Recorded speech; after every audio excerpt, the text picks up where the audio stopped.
आणि म्हणून खरं म्हणजे या ठिकाणी या संदर्भातली सगळी माहिती मी आपल्याला देणारच आहे।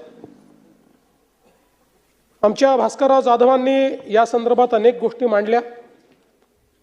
मांडता त्यांनी वडेट्टीवार साहेबांनी छत्रपती शिवाजी महाराजांचा देखील विषय या ठिकाणी मांडला।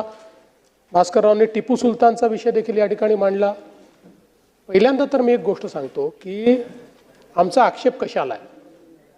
आता टिपू सुलतान चांगले होते का वाईट होते याच्यावर आक्षेपच नाही, त्याच्यावर चर्चा कितीही करू। आक्षेप या गोष्टीला आहे की ज्यावेळेस कोणी हे म्हणतं की टिपू सुलतान छत्रपती शिवरायां एवढे मोठे राजे होते, याला आक्षेप आहे। ज्यावेळी असं म्हटलं जातं की छत्रपती शिवरायां एवढाच गुणगान टिपू सुलतानचा केला पाहिजे, त्याला आक्षेप आहे। आणि तुम्हाला एक गोष्ट सांगतो, दुर्दैवाने या देशाच्या इतिहासाशी जी छेडछाड करण्यात आली त्यामध्ये वर्षानुवर्ष आम्हाला हे शिकवलं की टिपू सुलतान महान राजे होते, पण हे कधी सांगितलं नाही की 75,000 हिंदूंची आणि 33,000 नायरांची कत्तल करणारे देखील तेच टिपू सुलतान होते। नाही शिकवलं आम्हाला। ते इंग्रजांशी लढले सांगितलं, पण कशा करता लढले? स्वतःचं राज्य वाचवायला लढले। आता खरा इतिहास ज्यावेळेस सापडतोय आणि तुमच्या माहिती करता वर्षानुवर्ष या देशामध्ये सरकारने 70 वर्ष NCERTच्या पुस्तकामध्ये मोगली साम्राज्याला 17 पानं दिली आणि छत्रपती शिवरायांना 1 पॅरेग्राफ दिला, 1 पॅरेग्राफ। आता मोदी सरकारने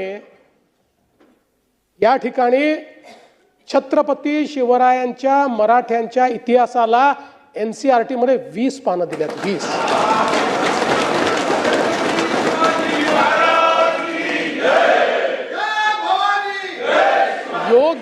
योग्य वेळी जर आपण नीट इतिहास शिकवला असता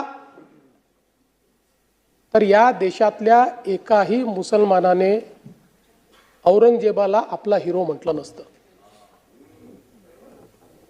पण आपण खरा इतिहास काय आहे तो कधी शिकवलाच नाही आणि म्हणून मला त्याच्याकडे जायचं नाही। आपण पुन्हा $1 ट्रिलियन इकॉनॉमीकडे येऊ परत।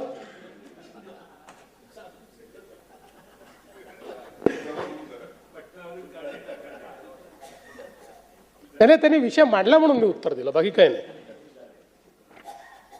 असं आहे, तुम्हाला एक गोष्ट सांगतो की या देशामध्ये अनेक राष्ट्रभक्त मुसलमान आहेत आणि त्यांच्याबद्दल आमचा कुठला आक्षेपच नाही आहे, बिलकुल नाही आहे।